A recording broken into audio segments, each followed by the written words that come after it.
All right, ladies and gentlemen, today we're going to be looking at vertex form, and just to kind of give you an idea, there are two different formats for quadratics. We've been looking at standard form, which is ax squared plus bx plus c. So here is standard form. In order to find the axis of symmetry from standard form, we do negative b over 2a. For the vertex, remember this is negative b over 2a, and then the y value that corresponds with that.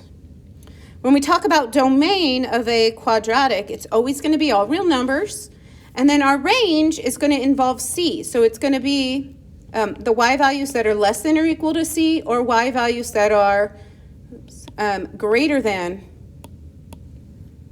or equal to c. So the a value tells you whether or not it opens up or down. So if a is greater than 1, that means it opens up. So when we have a values that are greater than 1, so when we have y values that are greater than 1, that means the parabola is opening up, so it's going to be all the y values that are greater than or equal to c.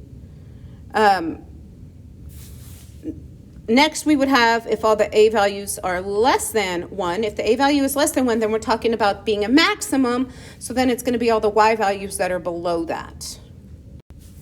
Now, here is vertex form. So vertex form is actually a little more user-friendly. When we talk about axis of symmetry is x equals, and it's going to be the opposite of whatever h is in the parentheses. So for example, if it's a negative 2, it would be a positive 2. We can also just say x equals whatever the h value is. For our vertex, we have h, k. That is the value for our vertex. And the domain is still going to be all real numbers.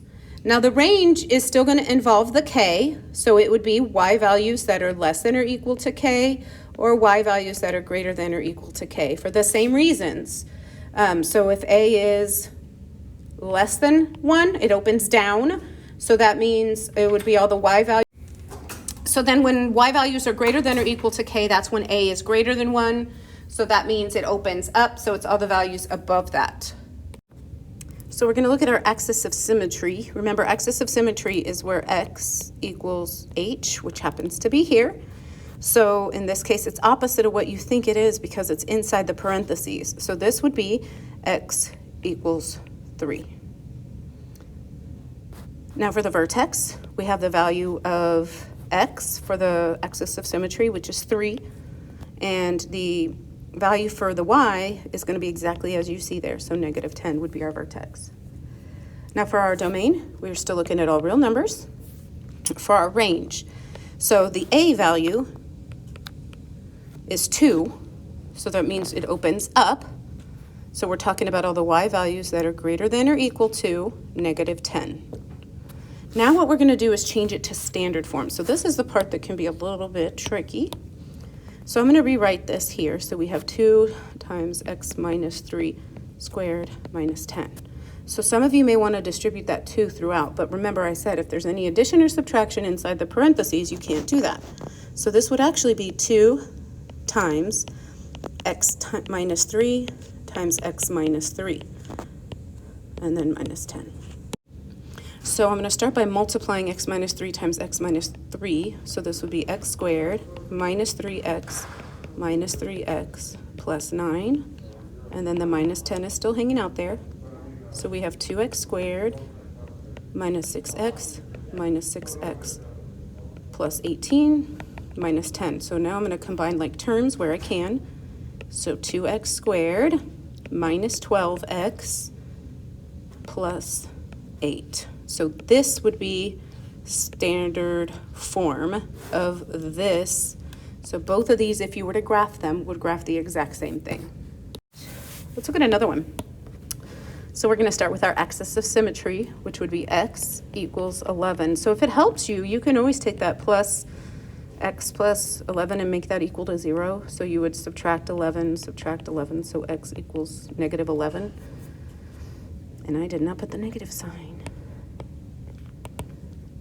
There it is. So that means our vertex would be negative 11, 0, because there is no k. So it's like adding a 0 here.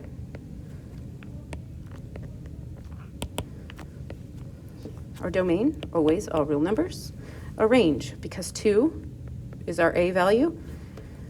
That's an equal sign, by the way. So we would have all our range values. Again, it opens up that are greater than or equal to and 0. Now let's do our conversion to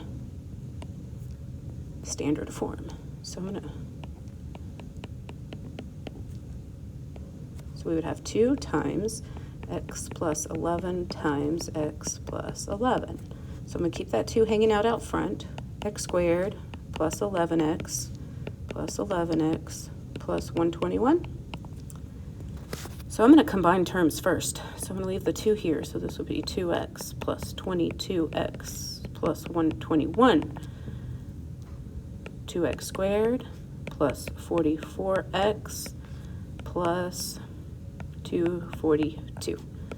I know that number got a little crazy there, but that's okay. And remember, if you want to check your work, you can always graph both on Desmos. And let's get one more. So here we have some different values. So our axis of symmetry is if I take x minus 3 and set it equal to 0, I add 3, so x equals 3 is our axis of symmetry. So for our vertex, we have 3, and then 2.5. So that means our domain is still all real numbers, will always be. For the range, we have all the y values, because a is 3, that are greater than or equal to 2.5. Totally coincidence that they're all y is greater than or equal to. All right, let's get this guy into standard form. 3 times x minus 3 squared plus 2.5. So we would have 3 times, and I'm going to use the shortcut here, we have x squared plus 9, and that middle term we're going to multiply negative 3 times x, which would be negative 3x, and double it, so that would be negative 6x here for that middle term, and then plus 2.5 out here. So 3x squared minus 18x plus 27 plus 2.5.